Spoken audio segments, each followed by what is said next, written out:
All right, welcome to the G2 podcast, podcast 3. We've got, of course, our normal chicken that we're going to be eating, as well as some various different sauces, as well as the 357 on the far end that I can't wait to see how these people react to. Not excited. So our main special guest today is going to be MarMar.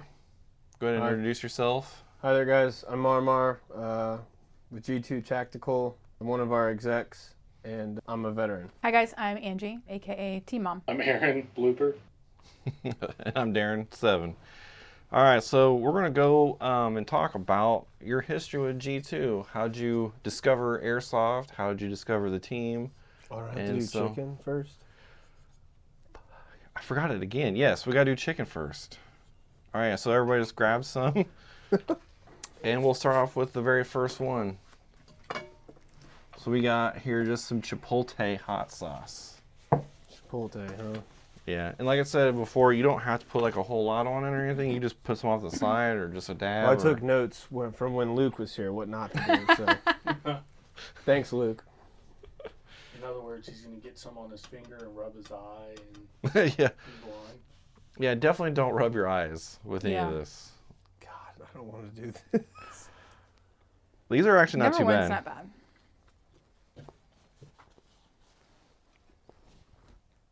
Yeah, it's smoky. Yeah, Mm-hmm. it's pretty good. It's not bad. I would probably order this.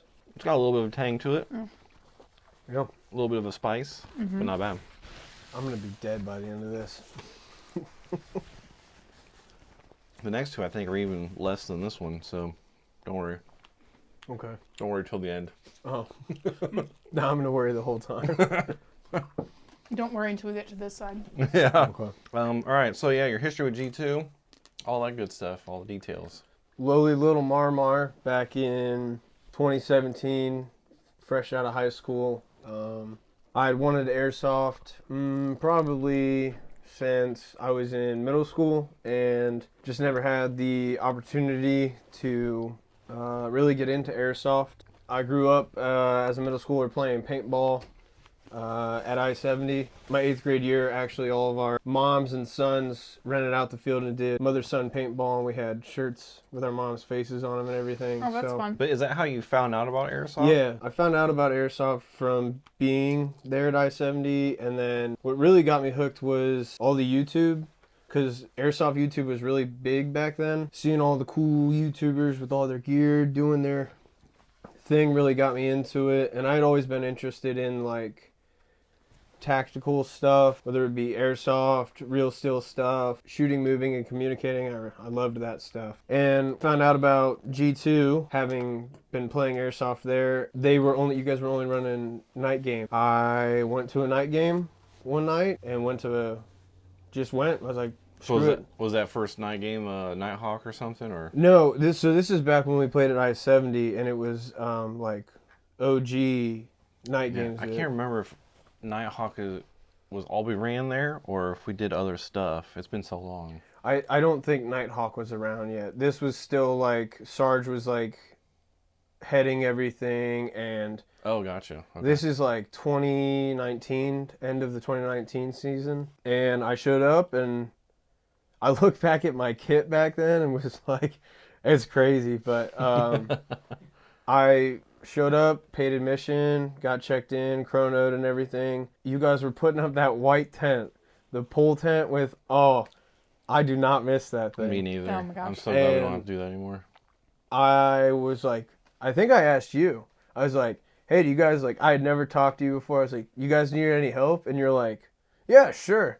And so I helped you guys put up the white tent, and then found myself stuck in the thicket at the top of the hill trying to push myself through the thorns. At the end of the night, you actually, I think it was you and Bob Stone, came up to me and was like, hey, would you want to be on G2? Much younger person back then. And, Yeah, again, when they're young and stupid, you know. and I was like giddy as a schoolboy, and I was like, boy, would I. I mean, that's really as simple as it started. And I ended up getting patched in at the beginning of the next season, back when we still had the triangle patches, all the OG stuff. Get one of those put up out in here. I Yeah. still have some. I mean, honestly, the rest is history from there. But that's kind of simple. But I mean, I just asked. I was like, "Hey, do you need any help?" I guess I just was being myself. Something great came from that. So Yeah. I don't remember a whole lot about the whole process of getting you on because it's been so long. yeah. But I So do remember the hating that damn white tent the yeah, that most. thing was- We were always losing the tent stakes for it and trying to repack it back in that duffel bag. I think it's actually still out in the barn. It is. we should burn it. Yeah, have a memorial burning. Yeah. Yeah, for sure. I don't really feel like I had a prospect phase because it was a little different back then. There's still supposed to be, but that was during kind of the transition of power, Yeah. if you will. And Yeah, it was a small prospect phase because we were technically losing all the guys from prior because Yeah. they didn't. Like I said before, it seemed more like it was like a boys group of just friends, rather than wanting to actually accomplish the things they told me they wanted to accomplish. So, Yeah. so like it was getting harder to get them to come out. It was getting harder to really just do anything communication wise. But also, I don't fully blame them either for feeling that way because I was kind of just forced into that position, and it wasn't clearly communicated by Tyler. And Tyler even came up to me and said, "Yeah, he should have done way better at it." Well, I remember because I started when I got patched in. I started, and it was like really weird because I like didn't know you were in charge then, but everybody was like, Don't worry. This Half the person time I was in didn't know charge. I was in charge either. I was thrown into it. "Yeah, it was." We've come a long way. Yeah. Yeah, it was way different back then. Yeah. And So we it's- had to regroup our numbers and stuff like that. And you seemed like you were pretty dedicated and trustworthy and all that stuff. So that's why we offered it to you. Yeah. Well, Little did he know. Yeah. That you would never show up again. yeah, I wouldn't. I even tell this to my friends and family. I'm like, that night, that airsoft night event, like changed my life forever. Like it sounds, Oh, how cliche so? and like without G2's like amazing. I love it. It's like a family. We're always there for each other. We have fun. We run the best field. You were talking, Angie, in the last podcast. It's really about the community, and I love that. Like, it's not about us. It's not about the money. It's not about the gear. It's not about, whatever. It's about everybody coming together and enjoying a common, activity and having fun doing it. Because, I mean, really, that's what I love about it. All Yeah. the people, like, when there's, this past season we were doing every weekend, and there were quite a few weekends, that I wasn't there due to, other stuff, and it got to a point where it's like, man, I miss G2. I need my fix. So then I was like, it's time for me to get back out there. So. Yeah. Do you remember much about when he first started? I don't remember a whole lot, but I do So long remember. ago. But I do remember him always being so helpful. Like you're always like the first to volunteer, and I remember you always saying, "I want to join the military." Yeah. Like you always talked about that to me, and I was like, I think that's a fantastic idea. And yeah, no, I don't know. I just always had a good feeling about you and loved you from the beginning. Yeah. And you're family now, so you're stuck with us. Yeah. Yeah. Yeah. Well, I mean, that's one of the reasons I actually started playing airsoft was because I come from a family of my grandfather was in World War II, and then there was a lapse in service in my dad's generation, and then it would have been me. And I had always wanted to join the military. I always felt the call to serve, and I mean, from being a 13-year-old kid making replica guns out of cardboard and like actual mags I could take in and out of them. Those they're like those canes where you throw the rings on at carnivals. Oh, yeah. Those were always the barrels. And I would build those, and I would like clear the room at my rooms in my parents' house. I would literally 13 years old I'm doing this. I just have always wanted to, join the military. For the longest time I thought I wasn't going to be able to, just from, certain stuff had going on in my life at that time, and so that's why I did airsoft. I was like, well, hey, this is all of the fun of the stuff I want to do, and none of the suck. So this is the best. And then later on, I ended up enlisting, but yeah, that's really why I joined airsoft in the first place. And I got lucky early in my what I would call career of airsoft, found G2 and got invited on. So Yeah, what enticed you to want to actually join? Like, which like aspect the most would you say? G2 or the military? The G2. You guys were the only people that put night events, and I didn't know any better to know that night events. And all I knew was all the cool dudes were on G2 back then, and it was really just a follower at that point. I didn't really have Okay. any other knowledge of any other teams, and at that point I had been what I would call an I-70 baby. I hadn't really played at any other fields. I mean, granted, I was still pretty young back then too, like 18, 19, and I mean, boy was I dumb back then. But that's a whole different thing. So I think really just not knowing any better, and then just thinking G2 is so cool. I mean, that's all anybody ever talked about was, oh, those G2 guys. Yeah. They're cool dudes. They do cool dude stuff. And Yeah. So how'd you like? Do you remember that first event that you attended? Mhm. Like, how did you like it? so I loved it because it was the first time I got to play the airsoft and the paintball field together. I had never been able to do that, so I was used to being confined to that super small space, like, to play airsoft. And just like, and it was different because it wasn't just like a normal open play. It was like people actually were working together to shoot, move, and communicate. And like I said, I love that stuff. Like just being out in the field, and whether it's some rando or a couple of your teammates or a couple of your close buddies, and you go and you just push and clear a room, and like, oh, it just feels so good. I don't know what it is, but I love it. Yeah. I just, yeah. And it's really good when you get to communicate with one another, and you're able to execute something, even if you don't like fully succeed, but you gave it your best. Yeah.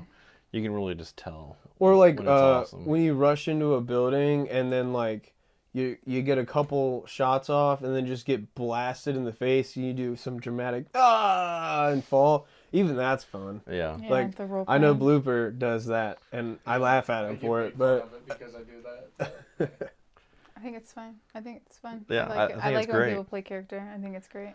Like I said, I think still maybe Daniel and Micah were probably the they were the best best. role Yeah. players, because they even at Battlegrounds, like they would just like speak Russian or whatever, Oh, fake yeah. Russian, of course, until Yeah, they knew how to yeah. speak it. But I mean, they would just always pretend like they were Tarkov players out there It when was they were great. holding that building. It was so good. It was great. All right. Well, anything else you want to add to the history? Should we add any more to that? No, I think it's good. well, like Luke said, it feels like forever ago. Yeah, I mean, it is forever ago. 2019. There's been so many transitions from locations and people. So, Yeah, it's been a wild ride from Yeah. I-70 to where we are now. how many years has it been? Well, that would have been 2018. Is that long ago? Yeah, because I think It's 2018. I didn't get into airsoft till like the end of 2019. Mhm. So, and I know you were on the team. Well, maybe I got my years mixed up. I don't know. Yeah, I it mean, was, it was 2018. We're getting old and senile. Because you I know? was looking through some old Fallen Warrior footage of the first ever airsoft event I was at, yeah. which G2 hosted. And I seen you actually in there in the tall tower building. I'm like, that's the first time I ever met Mar. Yeah, because that would have been 2019. Yeah. Well, update. It was 2018, not 2019. Old man. Well, that's right, because I enlisted. All my dates are all out of whack now. Yeah. One It deployment will happens. mess you up. I got you Date though. wise. I'm Did pretty we good. cover his call sign in this segment? Or is that Oh the yeah, next let's segment? cover that before we move on, because I'm pretty sure that will not be in the worst or best memory. I was gonna skip right over So it. how did you get your call sign, MarMar? And what does it stand for? All right. So a lot of you know that my call sign is MarMar. What's the long version of Well, that? what a lot of you don't know is that that's the shorthand version. I can't believe you're making me do this. My full call sign is Marsha, as in Aunt Marsha from the Brady Bunch. And you know it's all about her. It's always Marsha. So that's me. I don't remember it. So we were at Fallen Warrior. I forget for which event. It might have been it was the event we were hosting, so it had to have been Explosive Sunset. We're walking beside. I want to say that I think he had like a little pond out back where people could camp and stuff like that. And we were walking by there, and I believe it was Luke with me, maybe one other person, and MarMar. And every time we would talk about something, about Oh yeah, it's all coming freaking back now. clouds or spaghetti or something, he'd always turn it into something about him. I got a lot of stories. So we're just like, it's always Marsha with you. Like, no, like he's got a story for everything that Absolutely. that turned it into him. Like we could be trying to talk about like how Syria is just killing itself, and he's like, "Well, I'm over here dying in my gas or something." You know, like anything to turn it into him. I kind of wish Marsha would have stuck. I'm so glad it That didn't. means anybody from G2 Well, it would airsoft have. field who sees this video, make sure you call him Marsha. Marsha. It would have stuck, but out of kindness, we shorthanded Well, it and to it's pushed just MarMar. really rolls off the hard. tongue better for her MarMar Yeah. instead I of pushed Marsha. really hard for it to just be Marmar. I was like, oh, but then my name tapes are gonna be so expensive. I need it shorter. I think is with the He did argument. do I a lot made. of convincing. I was trying to sell it, so Well, it worked. Yeah, 'cause thank God. your self-proclaimed, I think, call sign before that was cowboy or It something. was so it kind of fluctuated. It was Cowboy, either cowboy or redneck, and that came from Tyler. It came from Babyface, and that's because He was a much bigger hick back then. yeah, That's yeah, for sure. yeah. I drove a Ford Ranger. I only wore square toes and jeans. I didn't wear bootcut jeans. I cut them. Yeah, He wore So- Daisy Dukes though. I have, yes. I may have a pair somewhere in my drawer that are cut offs, but you know, I keep those for special occasions. Okay. Anything else we wanted to talk about before we move on to the second question? No, I think Marsha got it all. All right. Good job, Marsha. All right. Do you hate me yet? Number 2. I'm saying it in my head. What we got here? Level 2. Cayenne. It's not gonna be bad. I think I'm less spicy than the other one. Yeah, I agree. God, I hope so. First one wasn't even that bad. Well, I told you I was eating Flamin' Hot Cheetos yesterday to prepare Preparing myself, and my stomach Did was you about cry? to No, I actually like the flavor of them, but what I don't like is the aftermath. So I put this one here specifically because it's habanero. Okay, I like habanero. But I think it tastes really good. So Yeah, I really like. Oh, that one's good. I like that one. Yeah, that one's got a good flavor to it. Yeah. See, that one's hotter than the first one. That one always gets me. This one, the cayenne. cayenne pepper. Got me the last time too. I don't know. There was a big.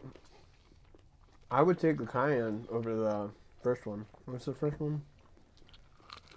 Chipotle. Yeah.